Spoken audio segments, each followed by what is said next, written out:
یہ جو عامل لوگ ہیں نا، عامل لوگ، ان کی بدماشی پولیس میں نہیں چلتی، ان کے جن چڑیل بھوت.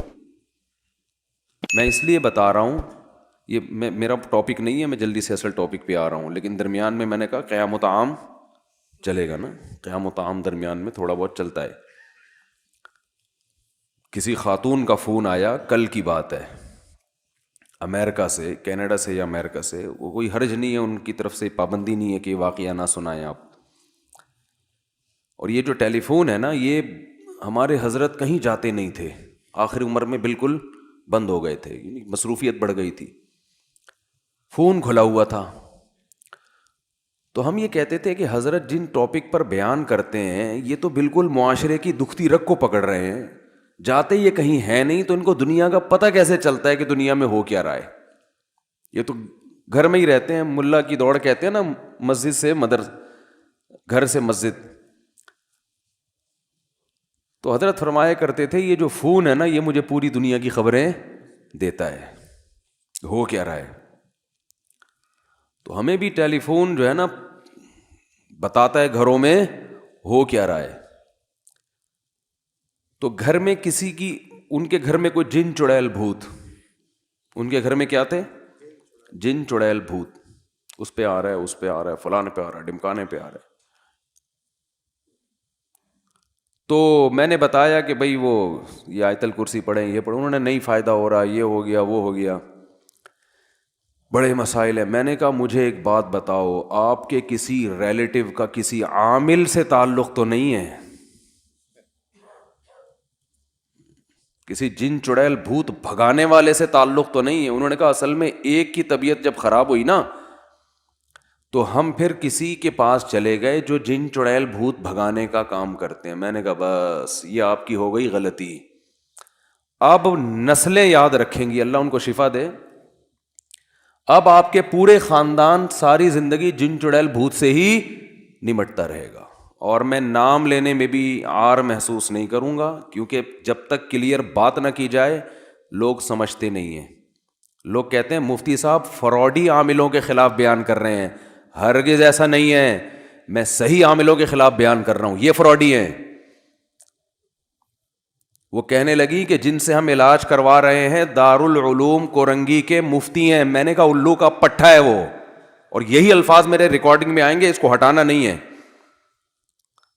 کہہ رہے ہیں آپ اتنے بڑے ادارے کے بارے میں کہہ رہے ہو. میں نے کہا اتنے بڑے ادارے نے کسی شخص کا ٹھیکہ نہیں لیا، یہ دارالعلوم کورنگی کے نام کو الو کے پٹھے کیش کراتے ہیں، مفتی کے نام کو کیش کراتے ہیں یہ لوگ. میں نے کہا میرا ادارہ ہے جامعۃ الرشید، اس کا بھی کوئی عامل ہے تو الو کا پٹھا وہ پہلے ہے، جامعہ کا مفتی بعد میں ہے وہ. اور یہ ایڈٹ کیا نا، ایسی کی تیسی کر دوں گا، بتا رہا ہوں میں، یہ الو کے پٹھے کے نام سے جانا چاہیے یہ بیان. ان لوگوں نے گھر اجاڑ دیے، تباہ کر دیے، نفرتیں ڈالی ہیں. میں نے کہا بنوری ٹاؤن کا ہو، دارالعلوم کورنگی کا ہو، یہ سارے ہمارے ادارے ہیں نا، ہم ان سے محبت کرتے ہیں، یہاں پڑھنے کو ہم سعادت سمجھتے ہیں. ان اداروں میں، ان اداروں کے ٹیچرز کا، استاذوں کو ہم اہل حق سمجھتے ہیں. اس لیے ان کا نام لے رہا ہوں کہ میں کسی بدعتی اداروں کا نام نہیں لے رہا. میرا ادارہ ہے جامعۃ الرشید، اس کا کوئی عامل ہو تو الو کا پٹھا وہ پہلے ہے، عامل بعد میں ہے. دارالعلوم کورنگی کا کسی کا خلیفہ بھی ہو، الو کا پٹھا وہ پہلے ہے، عامل مفتی خلیفہ بعد میں ہے. میں نے اپنی زندگی میں دیکھے ان میں خلیفے ہوں یا مفتی ہو یا بزرگ ہو، یہ گھروں کو تباہ کرتے ہیں. جو جن چڑیل بھوت کا نا پراپر کام کر رہے ہیں. رقیہ کے میں خلاف نہیں ہوں، اگر کوئی بزرگ رقیہ کر رہے ہیں، دم درود کر رہے ہیں، وہ تو صحابہ تابعین سے میں بھی کرتا ہوں، وہ تو سب کرتے آئے ہیں. جو اس میں پروفیشنل ہے نا، جو کہتا ہے مجھے یہ کام آتا ہے، وہ جھوٹ بول رہا ہے، وہ الو بنا رہا ہے آپ کو. اور علماء بیچاروں کو پتہ نہیں ہے، ان کو خود نہیں اس فیلڈ کا پتہ. وہ کہتے ہیں شاید کوئی پڑھا لکھا ہو، وہ کچھ بھی نہیں پڑھا لکھا، یہ کوئی سلیبس ہے ہی نہیں، آج تک کوئی وجود میں ہی نہیں آیا. وہ جن چڑیل بھوت بھگانے کا کیا ہے، کیا کرائٹیریا کیا ہے، اس کو کیا آتا ہے؟ تو کہتے ہیں کوئی سلیبس نہیں ہوتا، تجربہ ہوتا ہے. تو تجربہ ہی لکھ دو اپنی کتابوں میں، اسی کو ہم نصاب بنا کے یونیورسٹی میں پڑھانا شروع کر دیں گے. جس بڑے سے بڑے عامل کے پاس جاؤ نا، اس سے پوچھو انٹرویو تو کیا کرتا، کیا ہوتا کیسے، اس کو خود کچھ بھی نہیں پتا ہوتا. اب رہا یہ مسئلہ کہ اتنے بڑے بڑے اداروں میں جب اتنے بڑے بڑے الو کے پٹھے معذرت کے ساتھ موجود ہیں، اتنے بڑے بڑے مفتی، تو اداروں نے ان کو مفتی کیوں بنایا؟ یاد رکھو، ادارے نے مفتی نہیں بنایا.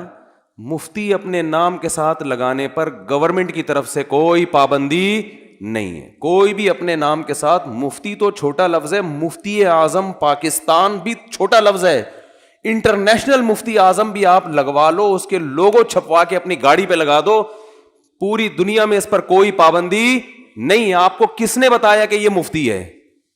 اور دارالعلوم کورنگی کے کون سے بڑے مفتی نے، جو ریلائبل مفتی ہیں، انہوں نے ذمہ داری لی کہ ہم اس کو مفتی قرار دیتے ہیں؟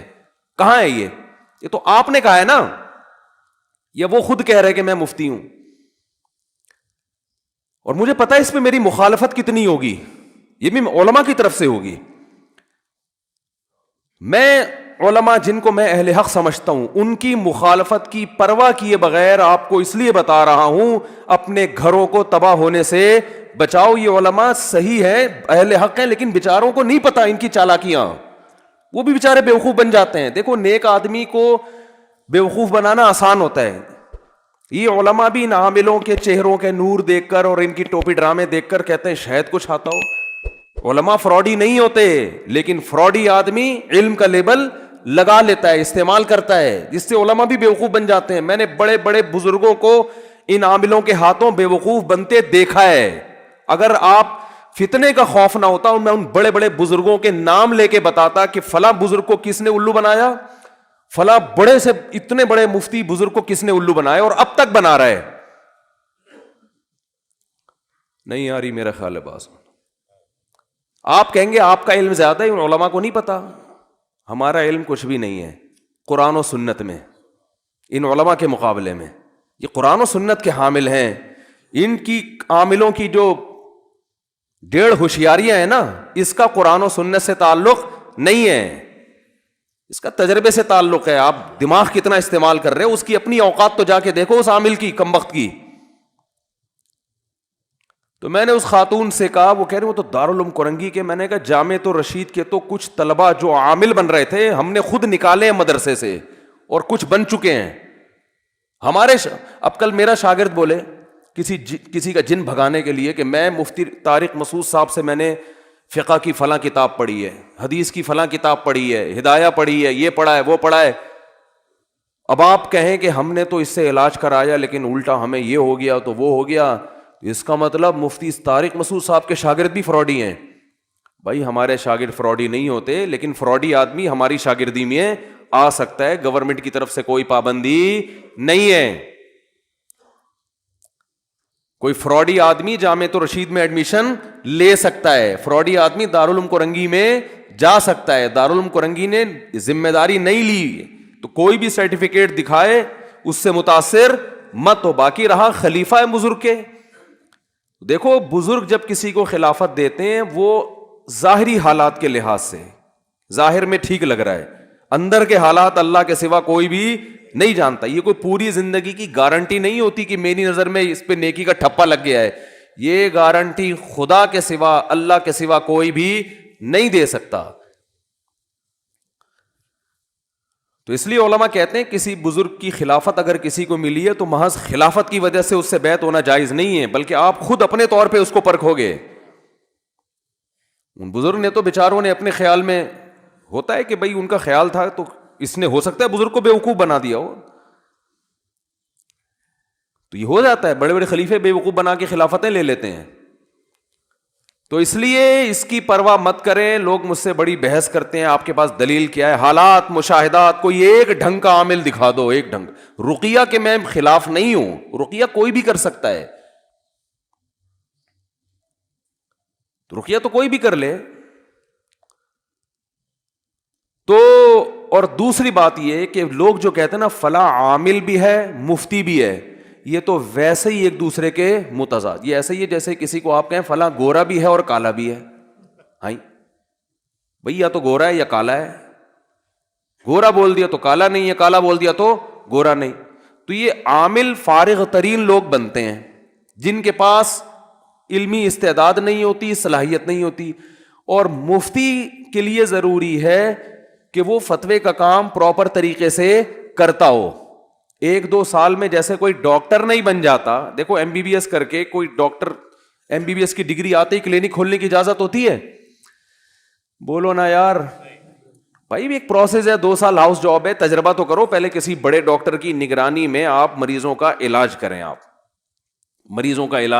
بڑے ڈاکٹر کی نگرانی میں, تاکہ اپنے تجربے کی بھینٹ چڑھانے کے بجائے کسی ڈاکٹر پھر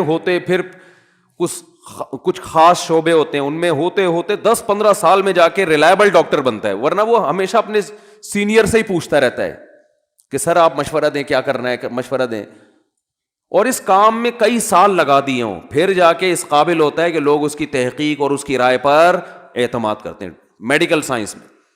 ایسے ہی مفتی پراپر کورس کرنے کے بعد بڑے مفتیوں کی نگرانی میں کئی سال مسائل کا حل لکھتا ہے, ریسرچ کا کام کرتا ہے. کئی سال تحقیق کا کام بڑے مفتیوں کی نگرانی میں کرنے کے بعد اس قابل ہوتا ہے کہ اب اس کی رائے بھی کیا ہو, مضبوط رائے, پھر وہ مفتی بنتا ہے.